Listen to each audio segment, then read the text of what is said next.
Selamat pagi, siang, sore, atau malam hari adik-adik semua. Pada kesempatan kali ini kita akan belajar tentang dasar-dasar pemrograman mesin CNC. Jadi kita akan melanjutkan pertemuan kita untuk membahas dasar-dasar pemrogramannya. Hal ini penting untuk dipahami oleh adik-adik semua, sehingga nanti dalam menyusun program atau membuat program mesin CNC, baik itu secara manual maupun secara menggunakan software, nanti adik-adik tidak keliru dan akan mudah dalam mengatur pergerakan dari mesin CNC-nya. Nah, untuk yang pertama kita melihat alur pengoperasian mesin CNC dulu. Jadi di sini pengoperasian mesin CNC itu kita perlu pahami ada 4 hal ini, atau kalau kita ringkas bisa menjadi 3 ya. Yang pertama adalah part drawing. Jadi adik-adik wajib untuk mengetahui atau menguasai, bukan hanya mengetahui tapi menguasai tentang membaca gambar.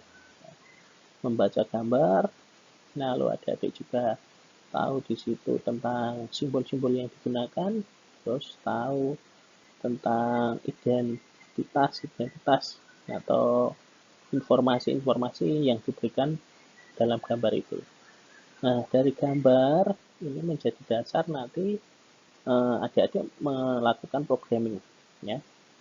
Jadi bagian pemrograman di sini. Ini bagian gambar, jadi gambar sudah ada, terus nanti di bagian programming. Ya, jadi yang kedua ini the program is to be read into the CNC system. Jadi program ini nanti akan dibaca oleh CNC system ini.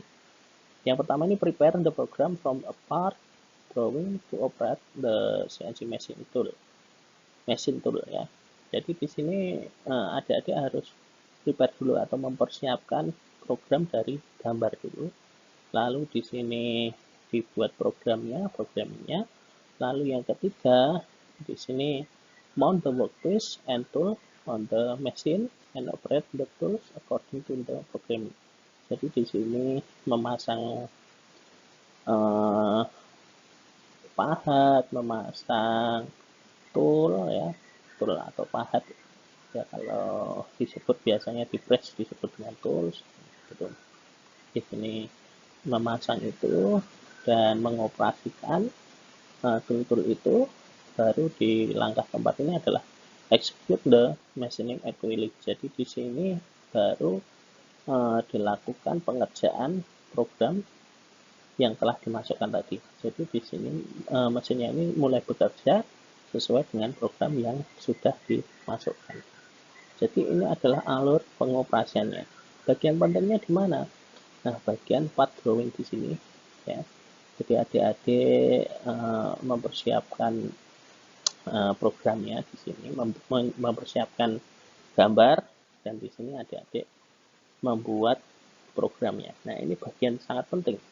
Kalau dua bagian ini tidak dilakukan, maka mesin ini tidak akan bisa berjalan. Atau salah dalam mempersiapkan, maka mesinnya juga akan berjalan salah ya, atau keliru, tidak sesuai dengan yang diharapkan.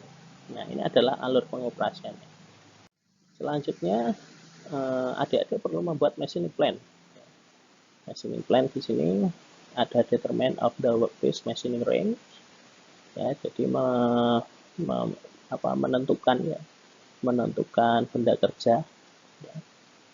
Terus yang di sini method of mounting workpiece on the machining tool, jadi metode untuk memasangnya ya. Metode untuk mencekam benda kerja. Yang ketiga machining sequence in every cutting process, jadi bagaimana pemakanannya ya, jadi machining sequence-nya di sini. Setiap pemakanan dari mesin itu juga perlu diperhatikan. Terus yang keempat cutting tools and cutting condition, decide the cutting method in every cutting. Jadi di sini toolnya atau pahat dan juga kondisi-kondisi yang diharapkan atau diterapkan dalam pemakanan itu ditentukan di sini ya. di decide di sini. Jadi ini hal-hal yang perlu diperhatikan atau dalam perencanaan pemesinan. Kalau kita lihat, bisa kita tabelkan seperti ini di sebelah kanan ini. Jadi ada prosedurnya, ya, ada cutting method, carving, semi finish, cutting tools, cutting condition, tool path. Ada prosedurnya. Terus di sini ada prosesnya. Adik-adik tadi harus bisa membayangkan. Contohnya untuk workpiece seperti ini. Nah, ini harus ada end face cutting, outer diameter cutting, dan grooving. Paling tidak ada 3 ini. Ya. Ada grooving, outer diameter cutting, dan juga end face cutting. Nah, ketiga ini baru adik-adik tentukan prosedur-prosedurnya ini. Metodenya gimana? Roughing kah, semi kah, atau finish kah? Terus di sini cutting toolsnya, ya, cutting toolsnya menggunakan apa? HSS atau Widya, terus menggunakan pahat rata kanan atau menggunakan pahat grooving dan lain sebagainya di sini ditentukan. Lalu di sini kondisinya fit range-nya berapa, terus cutting depth-nya berapa, kedalamannya, nah, itu ditentukan di sini. Baru ini toolpath-nya itu pergerakan dari pahatnya, ya. Apakah dia akan maju ke sini, ya, atau dia akan ke sebelah kiri, perlu di decide. Ini adalah machine plan. Jadi adik-adik harus bisa membayangkan ini dulu sebelum melakukan pemrograman. Kalau gagal paham di sini, nanti untuk membuat programnya juga sulit. Jadi ini harus dikuasai betul-betul. Nah, setelah paham itu adik-adik perlu tahu sistem koordinat. Jadi dalam CNC itu ada 2 sistem, ya, dibagi menjadi 2, yaitu sistem koordinat kartesius, yang ini nanti dibagi 2 juga, koordinat mutlak atau absolut, ya, dan koordinat berantai atau relatif atau disebut inkremental. Terus yang kedua adalah sistem koordinat kutub atau koordinat polar. Koordinat polar ini nanti juga dibagi 2 lagi, yaitu koordinat mutlak atau absolut dan koordinat relatif atau berantai atau inkremental. Jadi baik polar maupun kartesius itu dibagi 2, yaitu absolut dan inkremental. Lalu bedanya apa? Nah, bedanya di sini kita lihat. Kalau pemrograman absolut, itu titik koordinatnya selalu mengacu pada titik nol benda kerja. Nah, nanti kita lihat titik nol benda kerja itu di mana. Nah, ini nanti kita akan bahas di slide selanjutnya. Jadi yang perlu dipegang dulu, titik koordinat selalu mengacu pada titik nol benda kerja. Katakanlah ini titik nolnya di sini, ya. Di sini nanti akan selalu mengacu di sini. Jadi di titik A ini adalah 1,1, X-nya 1, Y-nya 1, ya di sini, ya. A itu X-nya 1,1. B-nya itu mana? 5,1. B itu 5. Jadi X1, 2, 3, 4, 5. Ya, Y-nya berapa? 1. 5,1. Nah, ini adalah koordinat absolut. Maksudnya apa tadi? Yang pertama adalah selalu mengacu pada titik nol benda kerja. Nah, misalkan benda kerja, titik nol benda kerjanya di sini, maka selalu mengacu ke sini, ya. Terus selanjutnya, kedudukan titik dalam benda kerja selalu berawal dari titik nol sebagai acuan pengukurannya. Nah, jadi tadi maksudnya pengukurannya selalu dari titik nol di sini. Penentuan titik nol mengacu pada titik nol benda kerja. Nah, ini tadi sudah, ya. Jadi acuannya selalu di sini, tidak berubah, ya. Walaupun nanti titiknya C di sini, D di sini, E di sini, gimana pun nanti acuannya tetap di sini. Itu disebut pemrograman absolut. Yang kedua, pemrograman ini masih di pemrograman absolut juga. Ini pergerakan alat potong atau pahat mengacu pada titik nol benda kerja tadi sudah, ya. Jadi acuan dari benda pahat itu ya di titik nol benda kerja. Selalu mengacu di sini. Dari sini nanti pahat bergerak kemana?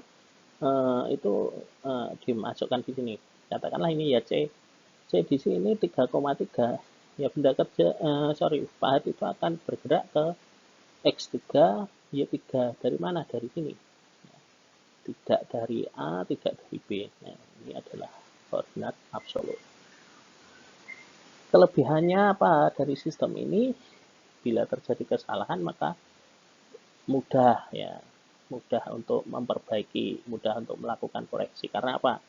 Karena tidak berdampak pada titik yang lainnya. Ya di sini karena acuannya sama terus, ya tidak ada dampak ke titik lainnya.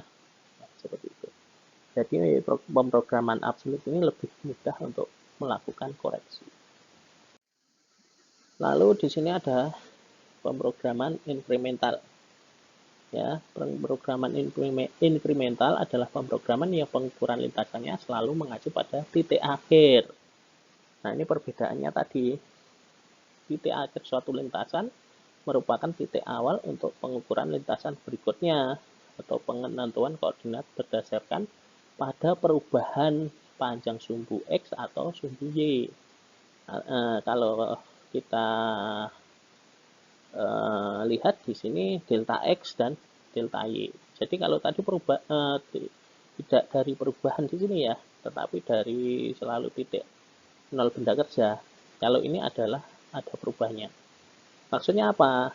Kalau kita lihat gambar di sini, titik A ini dia mengacu dari di sini titik 0,0 sehingga A ini berapa? 1,1 ya. Delta X, delta Y-nya berapa? Perubahannya mengacu dari titik 0,0 adalah 1,1. Terus ke titik B ini tidak 5 lagi, kalau tadi 5 ya. Nah, ini mengacunya dari mana? Titik acuannya adalah atau titik referensinya di sini dari titik A. Jadi delta X-nya adalah dihitungnya dari A, tidak dari 0,0 lagi, tapi dari titik A. Di sini ada 1, 2, 3, 4. Nah, ini delta X-nya ada 4, ini X ya. Terus delta Y-nya berapa? Dia nggak berubah karena masih berimpit ya. Berarti delta Y-nya 0. Itu juga di sini. Ini acuannya tidak lagi ke titik 0 sini atau titik A, tapi acuannya adalah titik akhir ya. Titik akhir suatu lintasan merupakan titik awal. Jadi titik akhir ini menjadi titik awal dari C. Ya. C ini berapa? Nah, ini kalau kita lihat X-nya, delta X-nya berapa? 1, 2. Dan ke sebelah kiri, berarti dia minus 2. Ada perubahan Y-nya enggak? Ada. Kalau kita lihat berapa? 1, 2. Nah, ke sebelah kanan, ini ini plus. Ya, jadi minus 2 dan plus 2. Kalau ini tadi di sini, ya contohnya titik C-nya di sebelah sini, maka minus 2, minus 2. Nah, ini adalah pemrograman inkremental. Ya. Nanti dipelajari lebih lanjut. Jadi, poin pentingnya adalah dia menghitung delta X dan delta Y atau perubahannya. Ya. Kalau ini dibalik juga gitu. Kalau siklusnya dari C, A ke B, maka C menjadi titik awal dari A, terus A menjadi titik awal dari B. Seperti itu. Ini adalah pemrograman inkremental. Nanti bisa di googling lagi, bisa dicari informasinya lagi kaitannya dengan inkremental ini. Oke, terus kita lanjutkan di sini untuk pemrograman inkremental. Titik nol benda kerja tadi ya sudah kita lihat mengacu pada titik nol sebagai titik referensi awal. Oke, hari ini titik nol benda kerja mengacu pada titik nol sebagai titik referensi awal. Ini tidak tepat ini. Ini absolut ya. Nah, ini yang tepat ini. Penentuan titik koordinat berikutnya mengacu pada titik akhir suatu lintasan. Nah, tadi sudah saya jelaskan.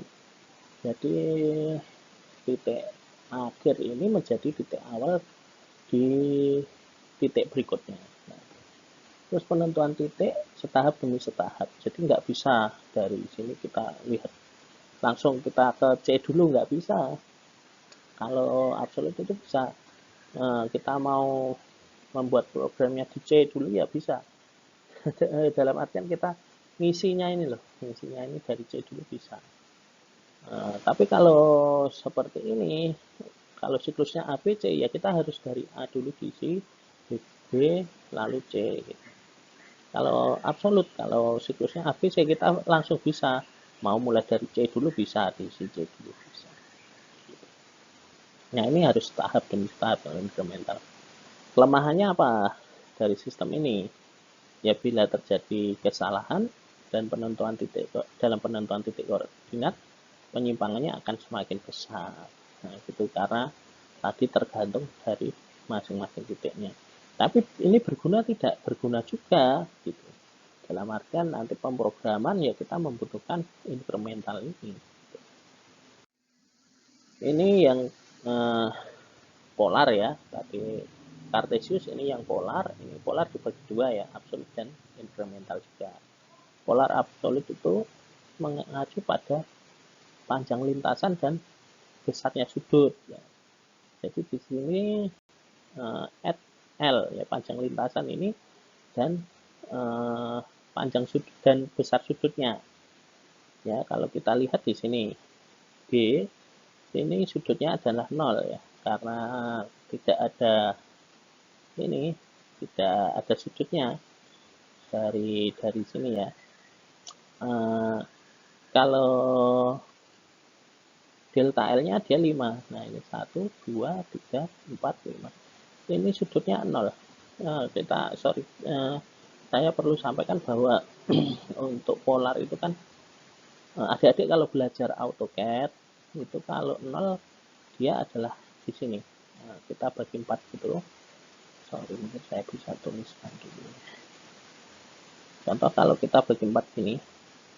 Nah, ini 0, 90 ya.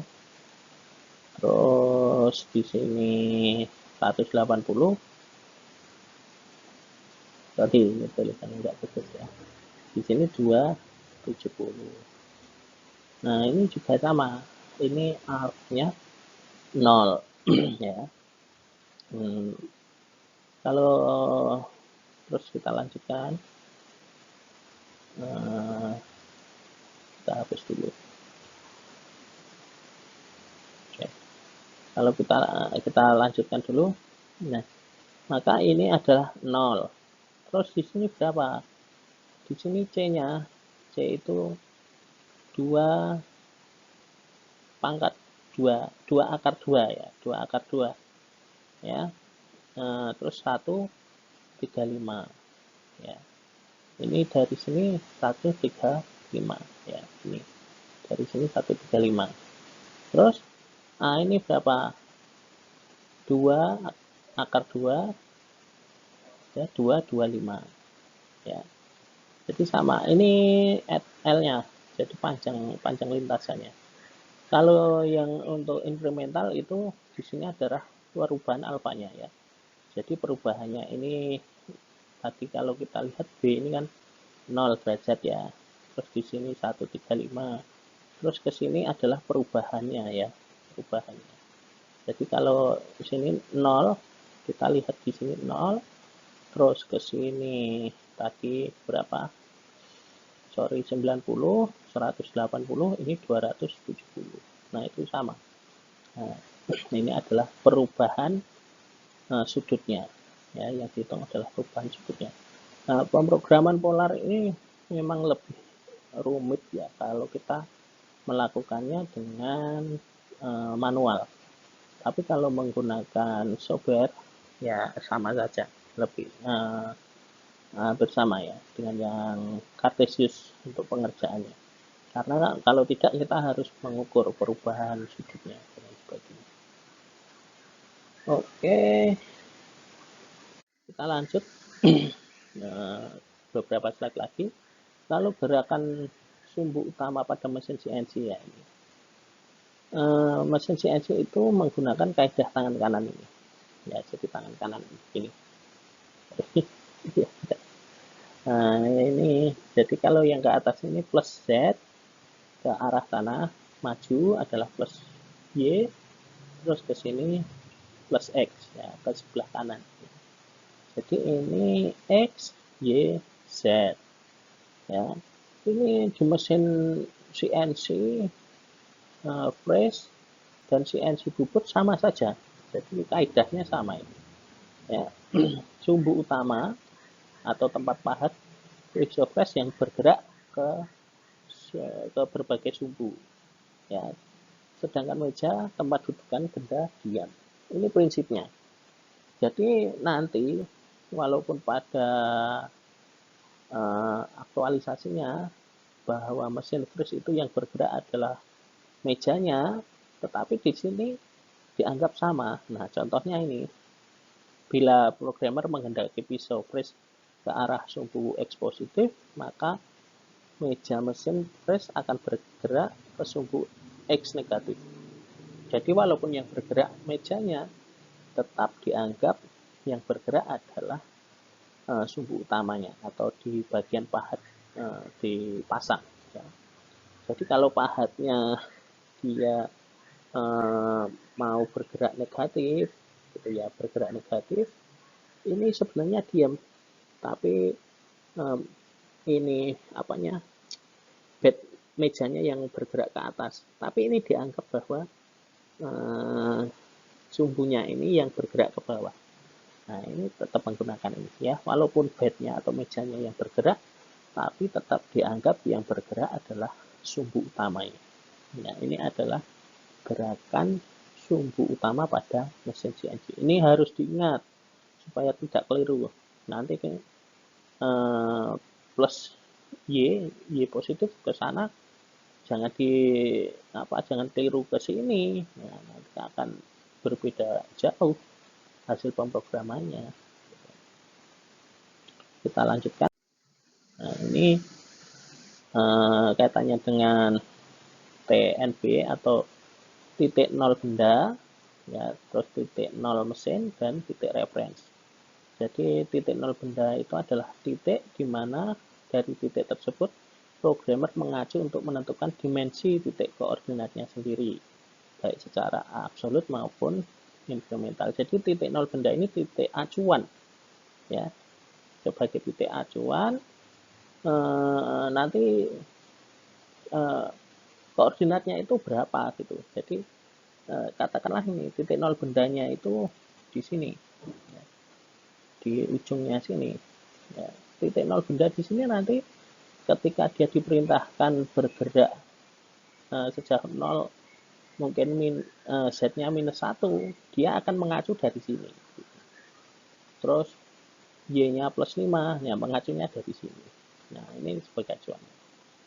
Terus TNM merupakan titik 0 mesin terletak di pangkal sekam. Nah, ini namanya titik 0 mesin, ya, di sini. Ya. Terus ada lagi titik reference. Titik reference itu titik mula di mana pahat dia berhenti. Nah, ini titik reference-nya di sini. Titik reference-nya. Nah, titik reference ditempatkan agak jauh dari benda agar tidak terjadi kecelakaan, ya. Jadi ini ditempatkan jauh supaya ini tidak terjadi tabrakan dan lain sebagainya. Nah, ini tentang TNB, TNM, dan TR. Nah, ini kalau di mesin freeze juga gitu. Ini TR-nya di sini, titik reference-nya di pahatnya. Terus TNB itu di sini, titik nol bendanya. Bisa dipasang di sini, di sini. Nah, ini nanti bisa diatur. Terus ini adalah titik nol mesin. Kira-kira untuk pertemuan kita hari ini itu yang bisa saya sampaikan, dan semoga bermanfaat bagi adik-adik semua. Untuk lebih lanjut, adik-adik bisa memperdalam pengetahuannya dengan belajar mandiri dan diskusi dengan rekan-rekannya. Nah, juga jika ada salah kata, ada kata yang tidak berkenan, saya mohon maaf. Terima kasih. Selamat pagi, selamat siang, sore, atau selamat malam.